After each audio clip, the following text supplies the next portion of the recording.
કેમ છો? ભાઈ જય શ્રી કૃષ્ણ, જય શ્રી કૃષ્ણ, જય શ્રી કૃષ્ણ, જય શ્રી કૃષ્ણ, જય શ્રી કૃષ્ણ, જય શ્રી કૃષ્ણ.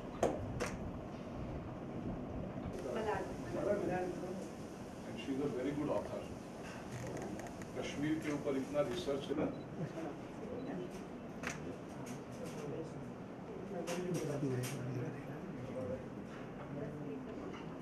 खड़े क्यों हो? बैठ जाओ.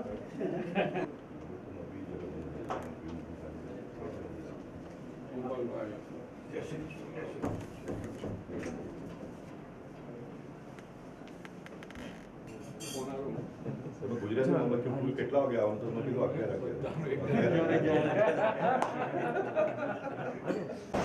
पिछले 10 वर्षों में हमने सनातन वैदिक संस्कृति की रक्षा के लिए, संवर्धन के लिए बहुत अच्छी नींव बनाई है और अब इस नींव के ऊपर भवन निर्माण करने का कार्य 2024 का चुनाव करने वाला है. इसलिए कि राष्ट्र की संस्कृति का संवर्धन करना ये प्रत्येक व्यक्ति का जन्मसिद्ध अधिकार है और संस्कृति बचेगी तो मानव बचेगा, मानव बचेगा तो भविष्य स्वर्णिम बनेगा. इसलिए हमें यह जो चुनाव करना है, मैं हमेशा मेरी इस कथाओं में भी कहता हूँ कि किसी व्यक्ति का चुनाव नहीं है, किसी पक्ष का चुनाव नहीं है, ये भारत के भविष्य का चुनाव है. और भारत में जो रहता है वो भारतीय है और जिसको अपने अतीत के प्रति गौरव हो और भविष्य को सुंदर करना हो, उसे सबसे पहली बात कि इस चुनाव में अपने मताधिकार का प्रयोग करना चाहिए. दूसरा, संस्कृति का गौरव बढ़ाने वाले लोगों को संसद में भेजना चाहिए ताकि सही निर्णय लिए जा सकें. एक बात तो हम सभी को कबूल करना पड़ेगी कि जिस तरह से पिछले 10 वर्षों में समग्र विश्व में भारत की महिमा बढ़ी है, भगवान के विचार लेकर मैं समग्र विश्व में भ्रमण करते रहता हूं और भारतीय पासपोर्ट का मूल्य जो बढ़ा है वो मैं जानता हूं, जो प्रवास करते हैं वो लोग जानते हैं. इस गौरव को प्रणवंतो विश्वमार्यम और भारत जो विश्व गुरु है वो बनाने के लिए सही व्यक्ति इस समय केंद्र में है, सत्ता में है और उनकी शक्ति को बढ़ाना है ताकि वो योग्य निर्णय ले सकें और भविष्य सुंदर बन सके. संतों की कथा वाचकों की यही बात विपक्ष को हजम नहीं होती है और वो ऐसा आरोप करते हैं कि वो बीजेपी का सपोर्ट करते हैं, एक तरह से इस तरह की बातें करते हैं. देखिए, बात बड़ी स्पष्ट है. मैंने पहले भी कहा, कमल इसलिए खिलाना है क्योंकि कमल परमात्मा के चरणों में समर्पित हो सकता है. बाकी जो लोगों ने अभी तक भारत की महिमा का खंडन ही किया, भारत की चेतना को नष्ट करने का प्रयास किया, उनके हाथों में सत्ता का दौर सौंप के जो हमने भूल की है उसको दोहराने में तो कोई तुक बनता नहीं है. अभी तक समझो हमारे पास तुलना का कोई साधन नहीं था. अब तो एक तरफ 70 वर्ष और दूसरी तरफ पिछले 10 वर्ष, तो सीधी तुलना आप कर सकते हो.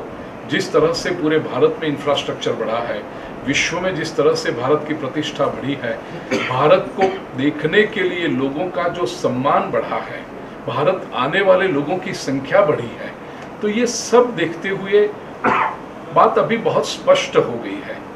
और ठीक है, लोकतंत्र है तो विपक्ष ऐसा नाम बोलना पड़ता है, लेकिन विपक्ष में है कौन? मैं तो ये कहना चाहता हूँ कि दूसरा व्यक्ति तो बताइए जिसके हाथ में आप बागडोर सौंप सकें. तो जो भी है वो योग्य व्यक्ति है और योग्य व्यक्ति के हाथ मजबूत करना यही हमारा कर्तव्य है. राहुल गांधी पूरे भारत के विपक्षी नेताओं को एक साथ करके एक इंडिया गाड़ी बनाई है और उसके माध्यम से भारत जोड़ो यात्रा कर रहे हैं. क्या लगता है उनका भविष्य क्या होगा? मैं हो सके उतना एकदम निष्पक्ष रह करके बात करना चाहता था, लेकिन एक सही पत्रकार के रूप में आपने मेरे मुंह में उंगली डाल के शब्द निकलवा रहे हो. तो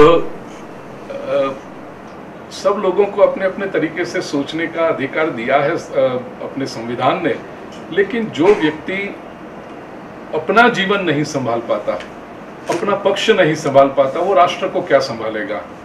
और जो नाम आपने लिया, मैंने तो देखा है कि पिछले 20 वर्षों में लोगों ने अपने पुत्र को वो नाम देना भी बंद कर दिया है. तो जिस नाम से लोग अपने बेटे को पुकारना नहीं चाहते, उस नाम को आप राष्ट्र के केंद्र में, ठीक है वो अपनी मनमानी करता रहे, लेकिन स्वीकारेगा कौन? तो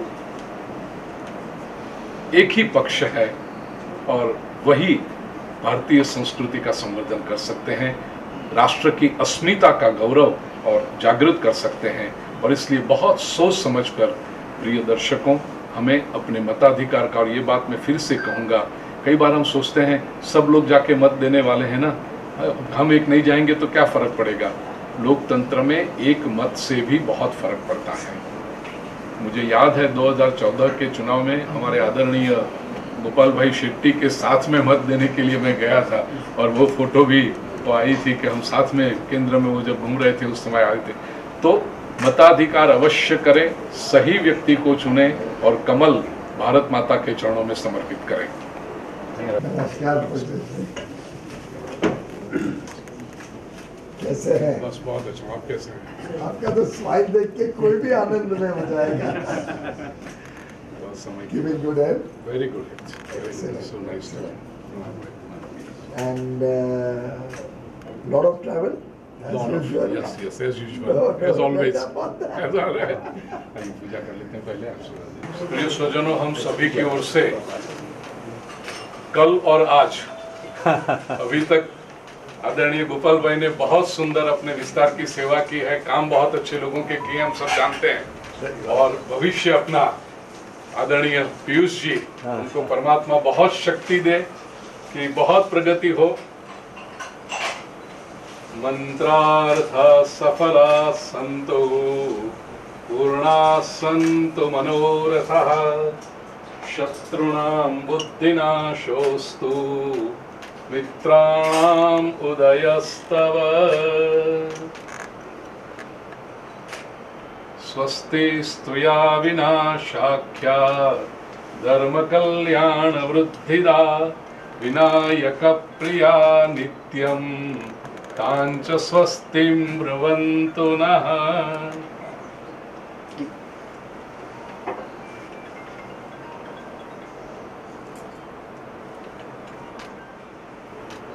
बहुत ऊर्जा प्रदान करें विश्व की सेवा में। नरेंद्र भाई को मैंने यही शब्द कहे, नरेंद्र भाई पीएम अपना अंतिम पद नहीं है, विश्व में जाना है।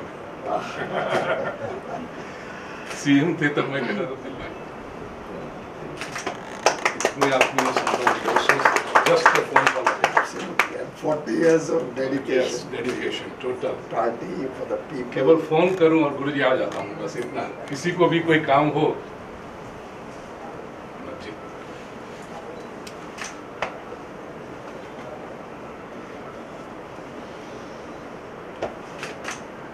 मुझे बोरो कर दिया तो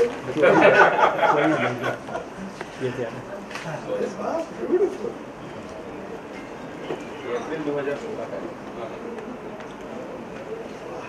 मैन पावर और सब लिखा था, मुझे याद आया।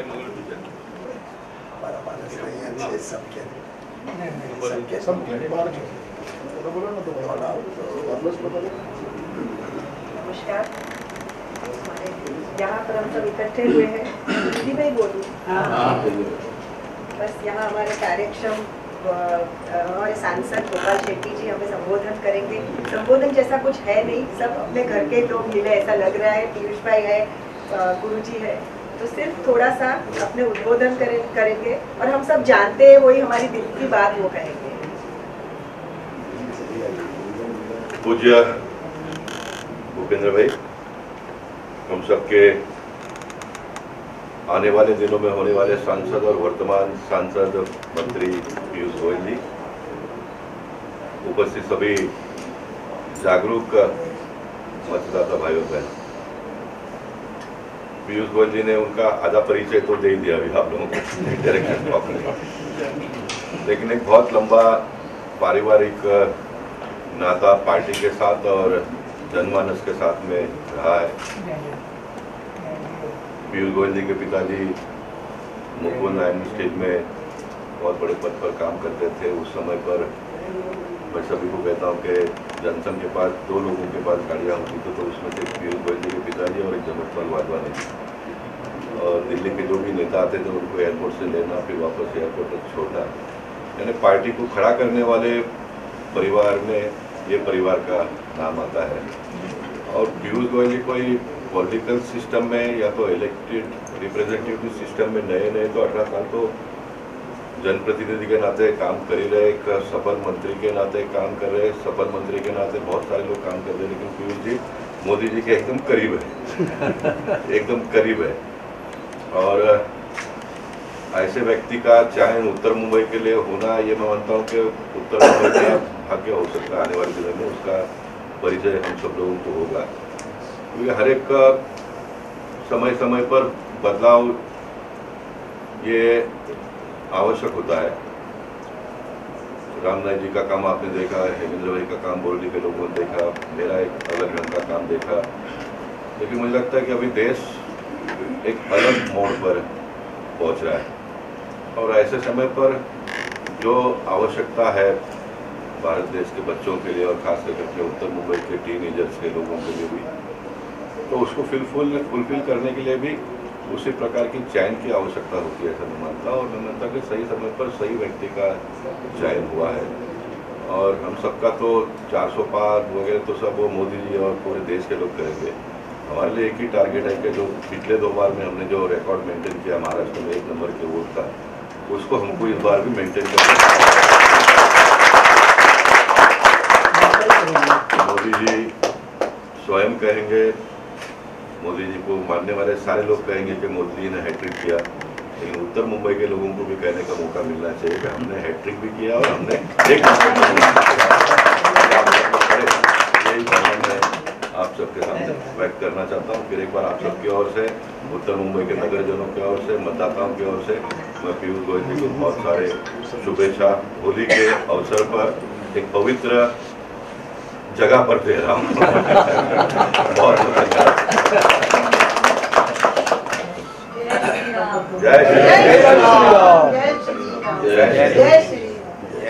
जय श्री राम कहते कहते हम पीयूष जी की उन्होंने पहले का तो आपको बताया, लेकिन उन्होंने पदभार संभाला था जब से मोदी जी की गवर्नमेंट में, तब भी देखेंगे ना तो बड़ी लंबी सूची है उन्होंने जितनी मिनिस्ट्री संभाली है। हम देखेंगे power ministry, commerce ministry, finance ministry, textile ministry और रेलवे मिनिस्ट्री, ये बहुत बड़ा लंबा सफर उनका रहा है। तो उनके पास अनुभव भी बहुत लंबा। अभी की मिनिस्ट्री टेक्सटाइल मिनिस्ट्री दोनों साल में। तो इसलिए वो भी हमें हमारे साथ रहने वाले हैं, हमारे सांसद बनने वाले हैं, तो उनके पास हम सुनेंगे। कहने के लिए तो बहुत कुछ है, लेकिन उनके पास हम सुनेंगे कि आगे वाला रास्ता हमारा क्या रहेगा। और हम सब उनको शुभेच्छा के साथ ये भी कहेंगे कि हम सब कितने साथ हैं 400 पार की सफर में। जय श्री उपेंद्र भाई, सभी श्रद्धालु, मेरे अग्रिम मित्र और सहयोगी जिनके साथ वर्षों से मैंने काम किया है, बहुत कुछ सीखा है, ऐसे मेरे बड़े भाई गोपाल जी। मैं अपने आप को सौभाग्यशाली मानता हूं कि मुझे वास्तव में जमीनी स्तर पर चुनाव लड़ने के लिए प्रधानमंत्री मोदी जी ने अवसर दिया और उसमें भी अपनी मुंबई जहाँ पे मैं पैदा हुआ, जहाँ जीवन भर काम किया, उस मुंबई में कैसे कुछ नयापना आ सकता है, कैसे हम देश जब इतनी तेज गति से प्रगति करे उसमें हम क्या मुंबई में क्या प्रगति, मुंबई के विकास के लिए क्या नई चीज़ें ला सकते हैं, वो करने के लिए मुझे मौका दिया। उसके लिए वास्तव में मैं ईश्वर का भी शुक्रिया अदा करता हूँ और प्रधानमंत्री मोदी जी, अमित भाई का भी, और आप सबका शुक्रिया अदा करता हूँ कि आपने इतने प्यार से, इतने स्नेह से, इतने अपनेपन से मुझे यहाँ निमंत्रण भी दिया, स्वागत भी किया। और अभी तक जितना मुझे समझ में आया, जितना मैं लोगों को मिला, ध्यान में आता है गोपाल जी ने, हमारे सब MLAs, हमारे कॉर्पोरेटर्स, सब ने अच्छा काम किया, बहुत बेहतरीन लोगों के साथ जुड़ाव बना के रखा, लोगों की ज्वलन समस्याओं के लिए तत्पर रहे।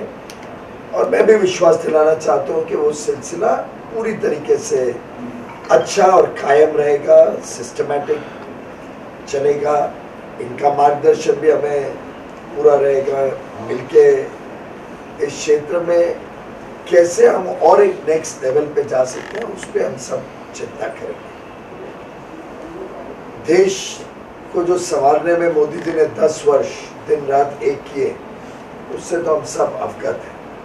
मैं नहीं मानता हूं कि कोई और व्यक्ति इतना बड़ा विजन लेके आज तक देश में राजनेता पैदा किया और सिस्टमैटिक। जब समस्या थी देश के सामने 2014 में, तब अपनी बात को छुपाया, दुनिया के सामने देश को बदनाम नहीं होने दिया। ये नहीं बताया हम फ्रेजाइल 5 इकोनॉमी है, 1.25 लाख करोड़ के ऑयल बॉन्ड्स मेरे गले में है, $30 बिलियन का फॉरेन करेंसी लोन्स FCNRB क्योंकि चार्टर्ड अकाउंटेंट्स हैं लेके हम उसको भी हमें रिपे करना है। फूड कॉर्पोरेशन ऑफ इंडिया मुझे यहाँ पे हमारे को ये नहीं समझाया कि फूड कॉर्पोरेशन के अनपेड लाखों करोड़ के अनपेड फूड सब्सिडी बिल्स हैं। ये नहीं रोया कि महंगाई डबल डिजिट चल रही है। He never cried about it. He did not even cry कि इतना भ्रष्टाचार है कि 100 रुपए भेजो तो मैं तो सिर्फ 15 रुपए ही पहुंचा पाऊंगा गरीब को, जैसे राजीव गांधी जी ने कहा। इन्होंने हर चीज का समाधान ढूंढा। समस्या तो आएंगी, तो मुझे वाक्य याद आते हैं, उन्होंने कहा था कि there will be a million problems, but we are a billion minds to solve those problems. अभी भी मेरे एक कार्यक्रम था 18 तारीख को, स्टार्टअप महाकुंभ। पूज्यश्री हमने दुनिया का सबसे बड़ा स्टार्टअप एग्जीबिशन कम कॉन्फ्रेंस भारत में किया 18, 19, 20 को। माननीय प्रधानमंत्री जी ने उद्घाटन किया। उसमें उन्होंने एक बहुत अहम बात की कि हर एक चीज के लिए, और समस्याएं तो हर विषय में होंगी।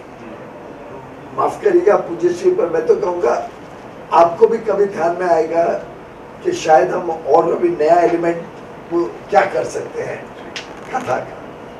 हमें किसी को भी ध्यान में आएगा चार्टर्ड अकाउंटेंसी में हम क्या नए रूप से अपनी प्रैक्टिस को बढ़ा सकते हैं या चीजें अच्छी कर सकते हैं। फेसलेस असेसमेंट एक जमाने में शुरुआत मेरे ऑफिस में पावर मिनिस्ट्री में हुई थी। विनोद जैन और 16 चार्टर्ड अकाउंटेंट से बैठ के लगभग 1-1.5 साल काम करके उसको पूरा ढांचा बनाया, और मेरा सौभाग्य था कि उसकी फाइनल साइन जब मैं टेम्पररी पीरियड के लिए फाइनेंस मिनिस्टर था उसी टाइम पे अप्रूविंग द फेसलेस असेसमेंट। थोड़े चार्टर्ड अकाउंटेंट नाराज हो सकते हैं, पर जनता बड़ी खुश है। मुझे मालूम है CS भी खुश है, लाइटर मूड रखने के लिए बोल नहीं, मैं भी थक जाता था। CA ऑडिट कर रहे थे जब हम CA पढ़ाई, तो पहला क्वेरी, दूसरा, तीसरा, चौथा जब और क्यों रहता तो पहला क्वेरी रिपीट हो जाता था। तो कहने का तात्पर्य उस दिन उन्होंने एक आह्वान किया कि बिजनेस में एसोचैम, फिक्की, CII, हमारे MSME सेक्टर के लोग, इन सब ने अपनी अपनी समस्याओं को क्राउड सोर्स करना चाहिए। जनता के बीच जाके उनके सुझाव लेके हमने सॉल्यूशंस ढूंढने चाहिए। ये मैं इससे कह रहा हूँ कि प्रधानमंत्री जी ने अब एक विजन बनाया है 2047 तक अमृत काल में कैसे भारत एक विकसित या समृद्ध देश बनेगा। और उस कार्यकाल के लिए ऐसा नहीं कि सेक्रेटरी और मंत्री और प्रधानमंत्री जी बैठ के बना रहे, 3 लाख आउटरीच प्रोग्राम्स, 15 लाख लोगों के सुझाव आए, उसका पूरा एक एक को पढ़ना, संकलन करना, उसके डुप्लीकेशन निकालना, क्या अच्छे आइडियाज हैं, फिर इन सबको कड़ी में जोड़ना, और उसमें से एक विजन डॉक्यूमेंट जैसे 2 रविवार पहले, 15 दिन पहले पूरी काउंसिल ऑफ मिनिस्टर्स थे, 70 थे, 150 सेक्रेटरीज गवर्नमेंट के, हर डिपार्टमेंट, नीति आयोग, ऐसे जो सीनियर अधिकारी 300 सवा 300 लोग 8 घंटे बैठे, 280 स्लाइड प्रेजेंटेशन दिया, और आगे का अमृत काल में देश कैसे बनेगा, माइन्यूट डिटेल्स तक की उसकी चिंता। और सब अधिकारियों को लगाया कि अगले 2 महीने, 2.5 महीने हम तो बिजी है चुनाव लड़ने में, आप गोल्फ कोर्स नहीं जाओगे, आप सबको काम करके मेरे आते ही तीसरे टर्म पहले दिन से काम शुरू होता है।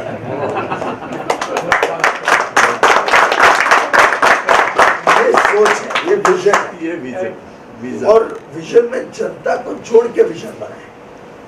और मैं कह सकता हूँ, आपको विश्वास दिला सकता हूँ, भारत आज जो हम देख रहे हैं, और आज का भारत आज दुनिया की ईर्ष्या का कारण है।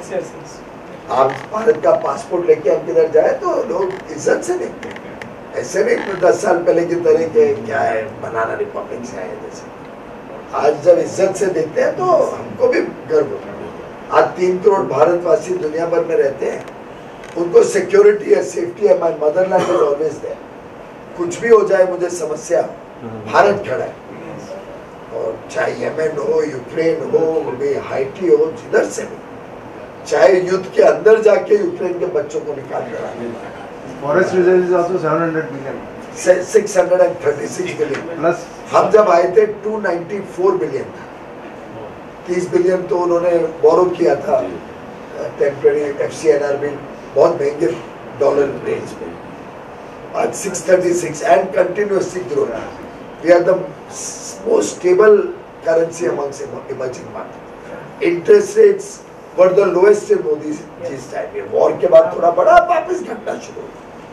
Inflation is the lowest in 10 year period. Bharat के 75 वर्ष इतिहास में इतना लो 10 साल इन्फ्लेशन नहीं है। तो I am just trying to say एक बेस बनाइए, 10 साल आधारशिला बनाइए, फाउंडेशन। इसके ऊपर हमें अभी एक बड़ी इमारत खड़ी करनी है। और वो बड़ी इमारत हम सबको, जैसा PM ने कहा कि ये हम 140 करोड़ लोग जब कर्तव्य भावना से वो इमारत में अपनी अपनी एक ईंट लगाएंगे। जैसे राम मंदिर के लिए हम सब ने एक ईंट दी थी, ऐसे जब भारत के निर्माण में हम सब अपनी एक ईंट या एक थोड़ा कंट्रीब्यूशन अपने अपने क्षेत्र, कोई हमें काम धंधा व्यापार घर बार छोड़ना है, अपने अपने क्षेत्र में कैसे हम देश को भ्रष्टाचार मुक्त बनाए, कैसे तुष्टीकरण की राजनीति से देश को बचाए, अपीजमेंट। एक तरफ बात हो रही है कास्ट सेंसस, अब क्या देश को बांटना है कि जोड़ना है। एक तरफ बात हो रही है जितना जनसंख्या उतना अधिकार। अब किस दिशा में देश को लेके जाना चाहिए। तो एक कर्नाटक के डिप्टी CM का भाई जो MP है, वो बोलता है कि दक्षिण भारत टैक्स ज्यादा देता है, सब पैसा यहाँ आना चाहिए। यूपी, बिहार और उड़ीसा, छत्तीसगढ़ बैकवर्ड एरिया में क्यों खर्च है, हमको पैसा दो, नहीं तो हम सदर्न स्टेट्स को सोचना पड़ेगा कि हम अलग हो जाएंगे। In divisive politics how can we tolerate. और अलायंस बनाते हमें उसमें आपत्ति नहीं है, पर कम से कम अलायंस का भी कुछ धर्म हो। एक राज्य में झगड़ रहे हैं, दूसरे में गले मिल रहे हैं, तीसरे में मैं अभी टीवी पे आते जाते देख रहा था, कांग्रेस के नेता ने गाली गलौज कर दिया है अरविंद केजरीवाल के ऊपर कि रिजाइन करना चाहिए वगैरह। दोनों पार्टनर हैं, दिल्ली में, गुजरात में, पंजाब में लड़ रहे हैं पूरी तरीके से। कम्युनिस्ट पार्टनर है कांग्रेस के साथ इन वेस्ट बंगाल, यहाँ पे केरल में एक दूसरे को एकदम गाली गलौज कर रहे हैं। ममता जी तृणमूल की मुंबई में आके इंडी अलायंस के स्टेज पे बैठती है, पर वहां पे बोलती है हमारा अलायंस सही है, आदिल रंजन को हराएंगे और बेस्ट कैंडिडेट लगाती है आदिल रंजन को। ये डिसरप्टिव पॉलिटिक्स इस देश को नहीं समाधान दे सकती। और मैं समझता हूँ जब देश का विकास करना है तो हर क्षेत्र का विकास होगा, तभी देश विकास होगा। हमें उत्तर मुंबई में मिलके आपसे आइडियाज चाहिए, आपका गाइडेंस चाहिए, आपका मार्गदर्शन चाहिए, और मिलके करेंगे तो क्यों नहीं मुंबई का बेस्ट हॉस्पिटल उत्तर मुंबई में आना चाहिए। हमें क्यों ब्रिज कैंडी जस्तो हिंदुजा जाना पड़े या कोकिला बेन जाना पड़े। Can we plan the best hospital of Mumbai. सामर्थ्य बहुत है, कैन वी वर्क टुगेदर। अब जैसे कोस्टल रोड आएगी तो आप सोचिए हम यहाँ से सीधा जाएंगे, हाँ अब उसको आगे भी ला सकते हैं। काम अब जब सब लोग लगेंगे साथ में तो बहुत सारी चीजें हो सकती। तो आप निकल के सीधा ट्रांस हार्बर लिंक लेके पुनः यहाँ से 2.25 घंटे में पहुंचा। पूरा साइन वाइन सब काट के, वैसे मैं साइन का लड़का हूँ, साइन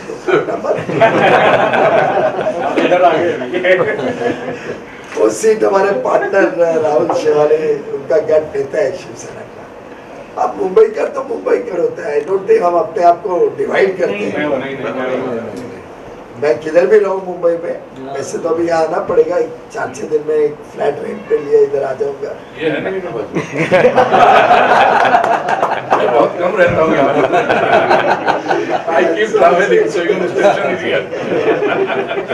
पर गुजराती भोजन करने जरूर आऊंगा। That is our favorite। आज सुबह भी ढोकला और थेपला खा के आ रहा हूँ। गुजराती यहाँ पे और मारवाड़ी जस्ट इसके ऊपर। और आप सबका आशीर्वाद मिलता रहे। हम मिलके उत्तर मुंबई में भी एक नए इतिहास बनाए, इसको देश का सबसे बढ़िया एरिया बनाए, स्लम फ्री बनाने के लिए प्रयत्न करें। मैंने ऑलरेडी 4-6 बिल्डर्स को तैयार कर लिए, नो प्रॉफिट नो लॉस। हमें आप लोग लाइक अ कोऑपरेटिव हेल्प करो कि हम क्या स्लम्स को, आखिर उनका अधिकार है। कोई मेरे फादर बहुत मुझे कहा करते थे, सर कभी स्लम्स को हीन भावना से मत देखें, ये बेचारे मजबूरी में आए, इनको अच्छा नहीं लगता वैसे रहना। हमारा सौभाग्य, हम गांव छोड़ के आए और यहाँ पे इतना अच्छा हमें भगवान ने सब कुछ दिया। उनको भी अधिकार है, उनका भी जीवन अच्छा बने। तो हम पक्का घर 4 करोड़ लोगों को देश भर में दे चुके हैं। अब हम सबकी सामूहिक जिम्मेदारी होगी कि हम यहाँ पे भी और उत्तर मुंबई को स्लम फ्री बना दो, दुनिया में उत्तर मुंबई का नाम है। और आपके आशीर्वाद से, आपके गाइडेंस में, आपके मार्गदर्शन में हम सब मिलके अच्छी चीजें, गोपाल जी हमें नेतृत्व देते रहेंगे, गाइडेंस करते रहेंगे, and we can really come up with innovative solutions to the local problem while we also continue to contribute to nation building. That's my request to all of you. Overconfidence में कई बार लोग गलती कर जाते हैं। कई बार मैं जिधर जा रहा हूँ लोग आंकड़े ही गिनते जा रहे हैं, इतना लाख उतना लाख, वो मुझे डर लगता है आंकड़ों से। तो चार्टर्ड अकाउंटेंट होते हैं हमको तो पैसा दिखता है, बैलेंस शीट टैली नहीं हो रही है।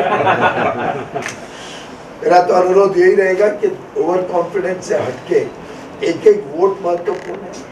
मंडे का दिन है 20 तारीख, लॉन्ग वीकेंड होगा, लोग भागने के मूड में होंगे, तो लोगों को ये एहसास दिलाना, जो माननीय गोपाल जी ने भी कहा, सिर्फ जीतना हारना सवाल नहीं है, कैसे जीते वो संदेश भी दुनिया और मोदी जी के पास जाए।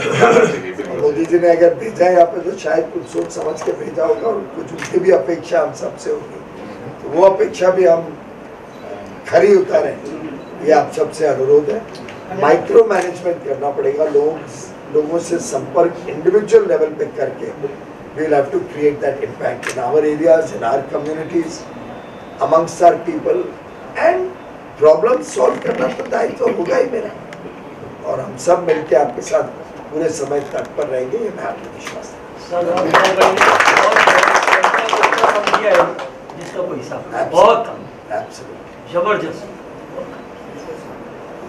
हमारे गुरु जी आदरणीय भूपेंद्र भाई पंड्या जी आशीर्वचन देंगे। जीत को 4 चांद लगेगा जब उनके आशीर्वचन है। आत्मीय स्वजनों, आदरणीय गोपाल भाई और प्रिय आत्मीय पीयूष भाई, विनोद जी कहाँ है? विनोद जी कुछ बाद वाले मिनट पे लगे होंगे, फोन पे लगे होंगे। और आप सभी प्रिय स्वजनों, आज होली का शुभ दिन है। पहले जो मुझे फोन आया था कुछ 3-4 दिन पहले यहाँ मिलना था, मैंने आमंत्रण भी भेज दिए थे, और फिर कुछ संदेश आया कि अमित भाई शाह ने आपको रोक लिया है। काम भी अच्छा हो गया एक। तो आज हुआ। मैं हमेशा कहता हूं कि हम आयोजन करें उससे पहले परमात्मा कुछ आयोजन करके रखता है। आज होली का दहन का दिन है। होली का दिन,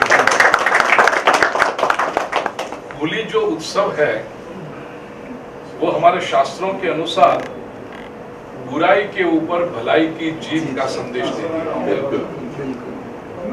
हिरण्यकशिपु और प्रहलाद। हिरण्यकशिपु आसुरी शक्ति, और असुर का अर्थ ये नहीं कि जिनके सर पे सींग लगे हो और ये जो हो डरावना हो, नहीं, 3 पीस सूट में भी असुर हो सकता है। असुर बड़ी लुभावनी बातें जो पिछले 70 सालों से कर रहा था ऐसे भी असुर हो सकते हैं और हमें पता भी ना चले और हमारा अस्तित्व मिटा दे के और चलता जाए, वो भी तो असुर हो सकता है। तो उस आसुरी शक्ति को ध्वस्त करने के लिए और दैवी शक्ति को जागृत करने के लिए, कहानी तो आप सब जानते हैं, मैं नहीं कहूंगा उसको डिटेल में, कि हिरण्यकशिपु ने कितना प्रयास किया कि प्रहलाद को दबाया जाए, प्रहलाद को हराया जाए, प्रहलाद को निष्फल बनाया जाए। पहाड़ पर से फेंका, भोजन में विष मिलाया, हाथी के पैरों तले रौंदने का प्रयास किया, लेकिन प्रहलाद को कुछ न हुआ।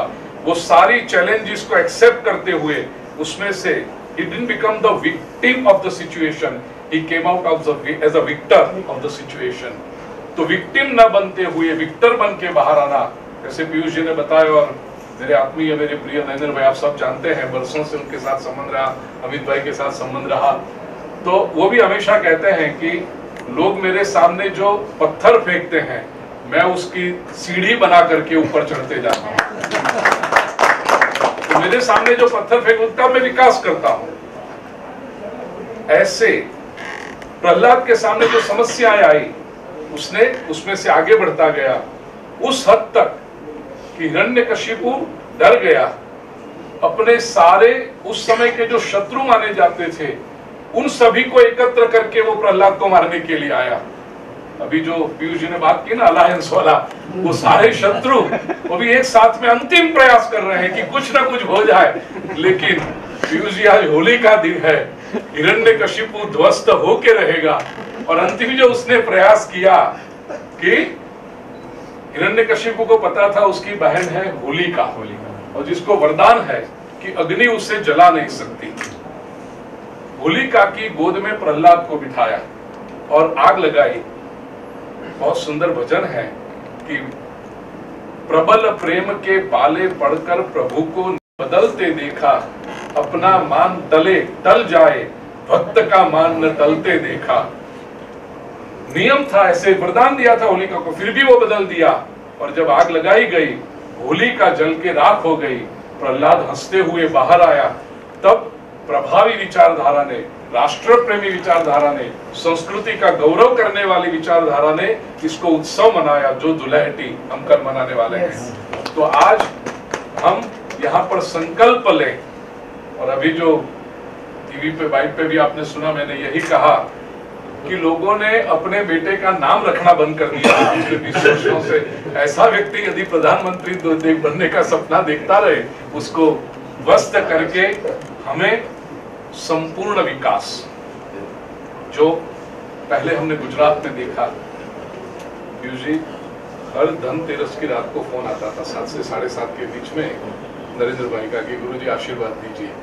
और जब कार्यक्रम में स्टेज पे भी साथ में रहते तो मैं हमेशा आशीर्वाद उनको देता कि नरेंद्र भाई दिल्ली में देखना चाहता हूँ। तो वो हंस देते क्योंकि सीएमशिप ही उनको एकदम बिल्कुल ये थी, जैसा आपने कहा कि you're always behind the curtain, वैसा वो भी बिहाइंड द कर्टन थे। जब 13-14 में बातें आने लगी, उस समय जब दिवाली में आया तो उनका बात पीएमशिप में आता था, तो कहते हैं मैंने कहा मैं पहले से कह रहा हूँ 10 साल से कि दिल्ली में देखना चाहता हूँ। तो उन्होंने कहा गुरुजी आप तो हमेशा कहते हैं लेकिन दूसरे भी बहुत लोग हैं। मैंने कहा आपको ही जाना है कि ब्राह्मण के आशीर्वाद आप समझ लीजिए।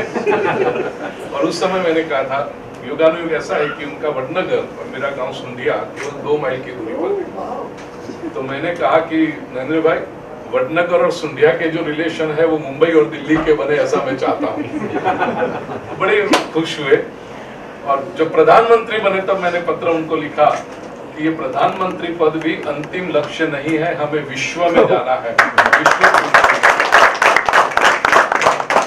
बहुत अच्छा संबंध रखते हैं। जब माता जी का निधन हुआ, पिताजी का, उनका तुरंत पत्र आया, अमित भाई का पत्र आया, शोक सभा में गोपाल भाई आपने ही पढ़ा था वो पत्र नरेंद्र भाई के प्रतिनिधि के रूप में।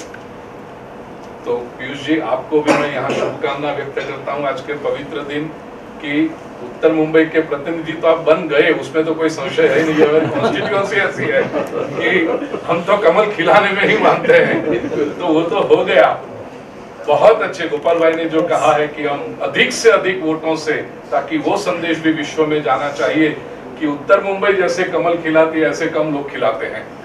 और तीसरी बात कि मिनिस्टर भी हैं, आप अभी तक हमारी बात, जैसा मैंने कहा कि गोपाल भाई जस्ट अ फोन कॉलर, एक केवल फोन करूं तो गुरुजी मैं दिल्ली में हूं, मैं शनिवार को आ रहा हूं या तो शुक्रवार की रात को आ रहा हूं, घर पे आ जाऊंगा।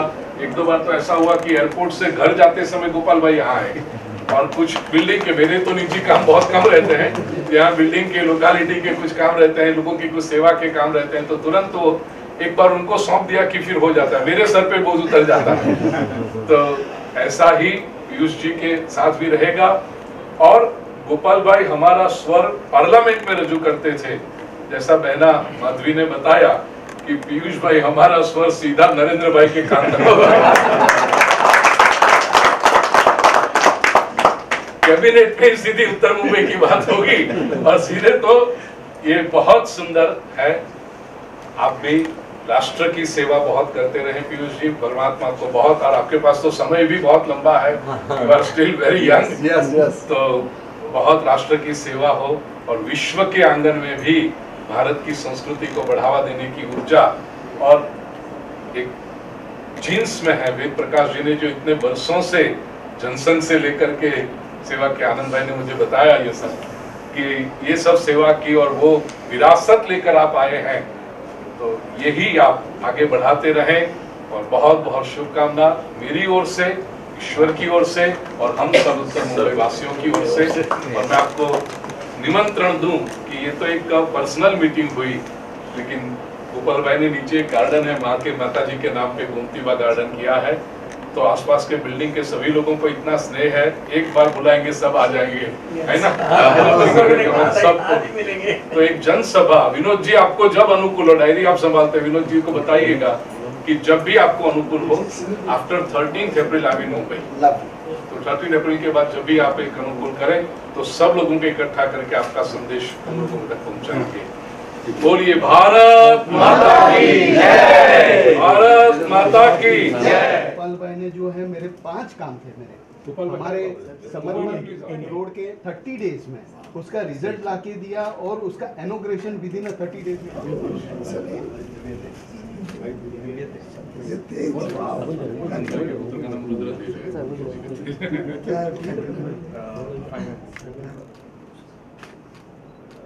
Thank you. थैंक